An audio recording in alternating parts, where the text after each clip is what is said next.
Hello students. Paper मुश्किल बिल्कुल नहीं होता, लेकिन हम उसको मुश्किल बना देते हैं। पेपर बिल्कुल पास है। 17 फरवरी को आपका मैथ्स का एग्जाम है और आपके पास 4 डेज बचे हैं। अभी भी टाइम है आपके पास।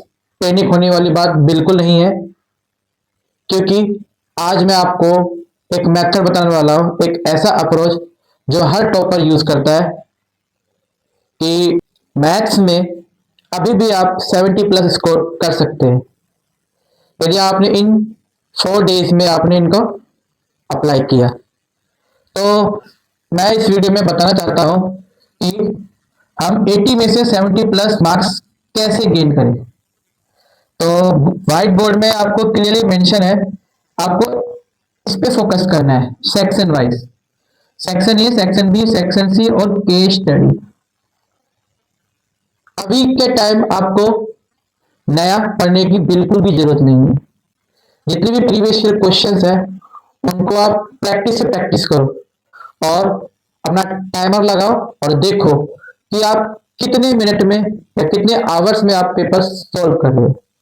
पेपर ऑलमोस्ट ऑलमोस्ट आता है, बट कभी 5 मार्क्स का, कभी 10 मार्क्स का या कभी 15 मार्क्स का क्वेश्चन छूट जाते हैं। तो आज मैं आपको अपने एक्सपीरियंस से आपको बताने वाला हूं कि मार्क्स कैसे लाए जाए। तो सबसे पहले आपको सेक्शन ए में फोकस करना पड़ेगा, जो कि 20 मार्क्स का है। इसमें एमसीक्यू और अजर्टेशन और रीजन के क्वेश्चन आते हैं।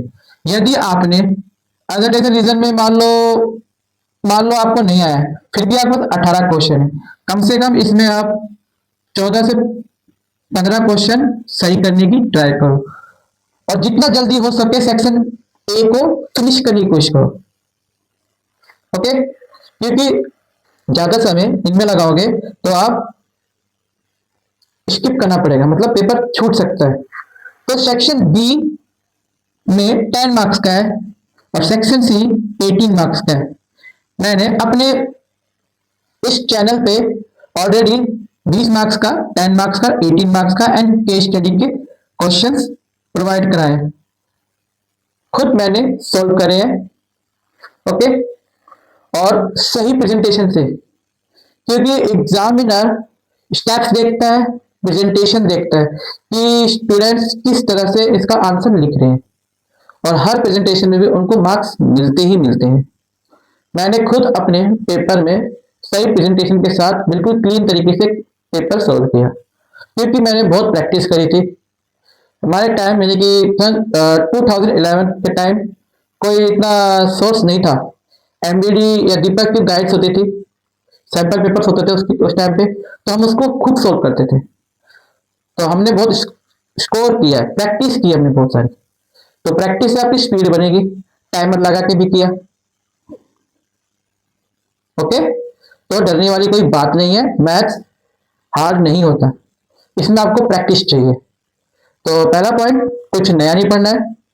दूसरा पॉइंट, ज्यादा से ज्यादा प्रीवियस ईयर क्वेश्चन लगाइए टाइमर लगा के। 3 घंटे का पेपर होता है, तो ज्यादा टाइम लगा 1 घंटे का या आधे घंटे का देखो, आधे घंटे 1 घंटे में आप कितने एमसीक्यू सोल्व कर पा रहे हो 20 में से, क्योंकि टाइम वहीं वेस्ट हो जाता है पेपर में। तो डरना बिल्कुल नहीं है, तो एग्जाम अच्छे से देना है, पैनिक होने वाली बात नहीं है। मैंने अपने चैनल पे सेक्शन बी, सेक्शन सी और सेक्शन ए के क्वेश्चंस ऑलरेडी अपलोड कर दिए, आप उनको देखिए अच्छे से, स्टेप टू स्टेप किए। तो आपको इन 4 सेक्शन में आपको फोकस करना ही पड़ेगा। यदि आपने सेक्शन बी और सेक्शन सी कर लिया तो केस स्टडी बड़े आराम से हो जाएगा।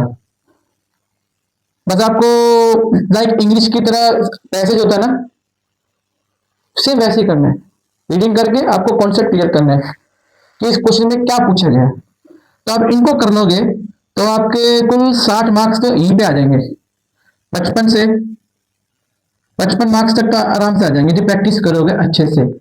बचा 5 मार्क्स का 4 क्वेश्चंस, मैं अपने चैनल पे शॉर्ट्स में या पॉसिबल हो सके तो मैं डाल दूंगा। Most important question new fresh question में डाल दूंगा, तो 70% या 80% के आसपास आते ही आते हैं। ये मैं अपना खुद का एक्सपीरियंस बता रहा हूँ, मेरे पास भी बहुत से बच्चे पढ़े हैं, उनके भी 96 97 मार्क्स आए हैं। तो अपने एक्सपीरियंस में बता रहा हूँ कि आप इनको जरूर फॉलो कीजिए। यदि आपको वीडियो अच्छा लगा तो चैनल को लाइक सब्सक्राइब जरूर कीजिए और सपोर्ट कीजिए हमें, ताकि हम आपके लिए एग्जाम ओरिएंटेड क्वेश्चंस प्रोवाइड कर सके और आपकी हेल्प कर सके। इस वीडियो को ज़्यादा से ज़्यादा पहुंचाइए, ताकि एग्जाम टाइम पे कोई पैनिक ना हो, कोई घबराने वाली बात नहीं है। सिर्फ प्रैक्टिस करनी है, अच्छे से फॉर्मूलेस याद रखने हैं बस, और कुछ नहीं। गेम केवल प्रैक्टिस का है कि आप कितने टाइम पे पेपर सोल्व कर रहे हैं। थैंक्स फॉर वॉचिंग, मिलते हैं नेक्स्ट वीडियो में, तब तक के लिए